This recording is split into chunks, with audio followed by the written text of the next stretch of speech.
এই বিড়ালকে কখনো আপনারা কষ্ট দিবেন না, বিড়ালকে আদর করবেন, বিড়ালকে ভালো মতো পুষবেন। বিড়াল যদি কোনো জাতির জন্য দোয়া করে, কোনো গৃহস্থর জন্য দোয়া করে, ওই সংসারের মধ্যে উন্নতি শুরু হয়ে যায়। ওই সংসারের মধ্যে আর এক নাম্বার হলো, যে ঘরে বিড়াল থাকে সেই ঘরে জিন আসতে পারে না, জিন বাস করতে পারে না।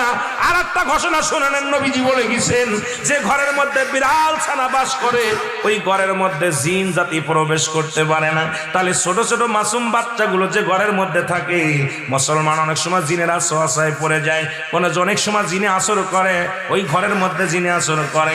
যে ঘরের মধ্যে বিড়ালকে আদর করে বিড়াল থাকে, ওই ঘরের মধ্যে বিলাই বিড়াল বিড়াল বিলাই বিলাই, এইটা যার ঘরের মধ্যে আছে এই ঘরের মধ্যে দুষ্ট জিনেরা আসতে পারে না। জোরে জোরে চিল্লায়া বলা যাবে না মারহাবা। একবার নবী সুলাইমান আলাইহিস সালাম শুনতে পাইলেন পাশের বাড়িতে একটা কুকুরকে কষ্ট দিয়ে বিষ